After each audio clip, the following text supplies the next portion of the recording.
Good morning, everyone. This is Ryan Hayes with Engage121, and we'll go ahead and get started with this week's product update webinar.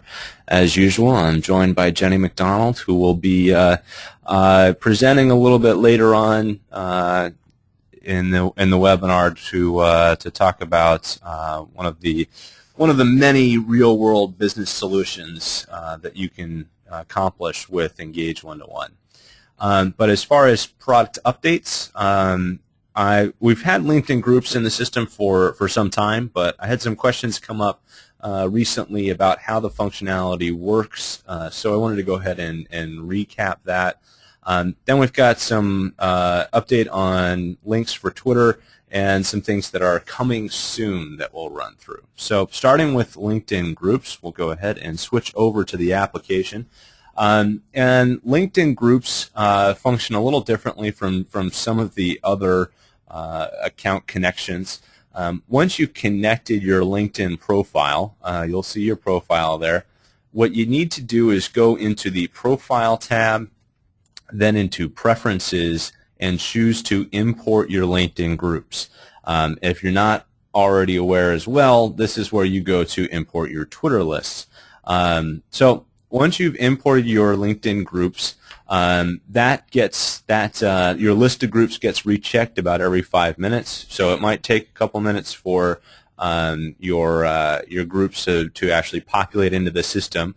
But once you've done that and they've populated in, when you go into Speak, you'll have a new option for posting to LinkedIn. So we'll go ahead and we'll go to Corporate here. And we'll put together a test post, and then when we're choosing our connections, when we select LinkedIn, we'll have the option of either doing a status update, which is through your normal profile, your normal LinkedIn profile, or a group post. Now, in the case that you only have one group, you won't see a drop down to select a group, but most of us are probably connected to a number of different groups, and in that case, you'll see a drop down here where you can see all the different groups that you're connected to and choose which group you want to actually post it into. So then you put a title along with it, the post text you can modify for your group post if you need to, but just put your post together in a normal way, how you regularly would. And then schedule it or post it now, however you want to, and send it on through to your LinkedIn groups. Now, as far as posts coming in, any of the groups you belong to will feed into your standard listen all feed, and you can also create filters for LinkedIn, and those filters for LinkedIn will include any of your group posts as well. So the integration is there. It's pretty straightforward. There's not a whole lot that's available in terms of managing groups or anything like that at this point, but as soon as they do expand that functionality, we'll be expanding what we incorporate here. Again, it's something that's been in there for some time, but had some questions recently, and I wanted to make sure that everyone had a chance to understand how all of that worked. Now, next thing I want to point out is Twitter made a change this week for the number of characters that a link counts as. You may or may not be aware that whenever you put a link into Twitter, they wrap it in what is referred to as a t.co link. So just like you have bit.ly links, they have their own shortener, own link wrapper, which is referred to as t.co, and they have a standard character count that any link that's put into their system counts as.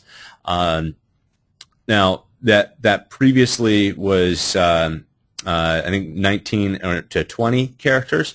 That's been changed to 22 to 23 characters. And the difference of whether you get 22 versus 23 is whether you're posting something that is an HTTP or an HTTPS. So if you're doing either secure or posting to a secure page or a non-secure page, will determine what the character count is. You don't have to worry about this. All of this is calculated automatically in Engage. So when you're creating a post, you see the character counter at the bottom of your post screen. You'll see the character count for the link reflected accurately. Just something to keep in mind in terms of if you're creating posts outside of Engage and then putting them into Engage or anything along those lines. Any link you put in, whether it is shorter or longer than 22 or 23 characters, will be counted as 22 or 23 characters when you post it to Twitter. So that will count towards your 140 character post limit. And that will apply for photo posts as well. So if you're posting photos to Twitter, those are automatically going to count as 22 characters. This is obviously this is nothing to do with Engage. You're going to see this exact same thing if you're posting links in Twitter directly. It's just a change I wanted everyone to be aware of in case you are riding that fine edge of creating posts that are exactly 140 characters that have links in them. You'll need to adjust the text that you're using. Also, in terms of things that are coming soon that I want everyone to be aware of, we've talked about some of the broken connections, the things that can cause a connection to become broken. And when a connection does become broken, you'll see notices throughout the application. I don't have any that are broken right now, but I would see at the top of my listen or my speak page a notice that says the connection XYZ is broken. You need to go reconnect it. And then when I go into the account section, I'll see a little red triangle next to any of the connections that I need to repair.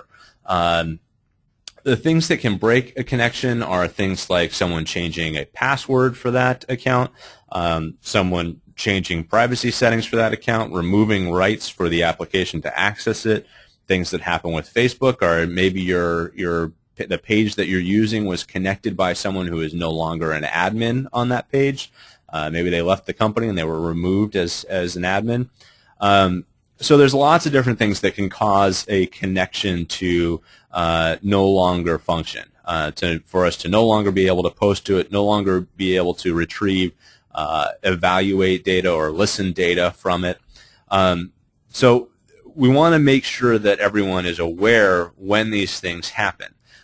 Now, we've talked about it before. One of the things that we have in the system is we have an alert, a post-error alert for Speak, where you can say, send me an email whenever one of my posts fails to go out. And in many cases, the reason a post fails to go out is because of the connection has been broken because of one of those things I mentioned. So that's something that's in there, but that's more of a reactive thing. So it's you only get the notice if you actually have a post that was attempted to be sent and then failed. So what we're going to change, and we're going to do this across the board, is we're going to send an alert whenever one of your connections has become broken. And this will be available for your both your corporate connections as well as your local connections.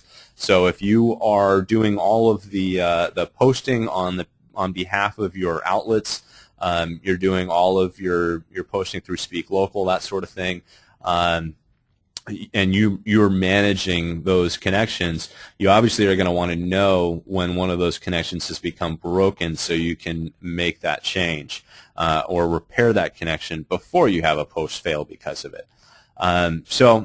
That's going to be going into the system, just trying to become more proactive about managing those connections as opposed to a reactive alert option. So look for that next week. You'll probably, for those of you who have a whole lot of outlets, you'll probably get a number of notifications about or get emails about connections being broken. Just want to make sure everyone understands what's happening there. And our staff here and our client services team will be happy and ready to help you resolve those and make sure that all of your posts are going out, that all of your connections are repaired And you may need to reach out to your outlets depending upon who owns the rights to those connections to get them to repair them. But coming soon, things we want to let you know about. Also, what's coming soon is we had a request to incorporate some of the additional tracking information that Bitly has available. And so we've added a couple of new chart types. And these are in our testing site right now. We'll be going live for everyone probably with next week or within the coming weeks. They are the additional data that's available here for link tracking is the countries of the people who are clicking on your links. So where what country they're from when they click through. And then the other one is the referrers. So what domains are people clicking on your links from? So if we look at the full list here, we can see in this case we've got a lot coming from Engage121, different versions of Engage121, but you'll also see which clicks are coming from Twitter, which ones are coming from Facebook. In this case, you're also seeing the ones that are coming from the mobile versions of Facebook, or people who are clicking on it directly through an email or something along those lines. But so you're able to see what the source of all your traffic is, in addition to seeing that, oh, my traffic is going up, I've got more people clicking on it. Now you can also see where they're coming from, what the source is in terms of where they found that link. As setting these up is just another option under the link tracking chart. So we've shown this, I think last week we actually looked at this because we added the ability to sort in different ways. So in addition to being able to sort your links in different ways, you can pick as many of the different Bitly links there that you want, and then you have a number of different views. So you can do aggregated views, clicks over time, daily clicks, aggregated by country, aggregated by refer. The only thing I'll point out is that the aggregated with daily overlay can only be applied to one link. You can't do it for multiple links like I've done here.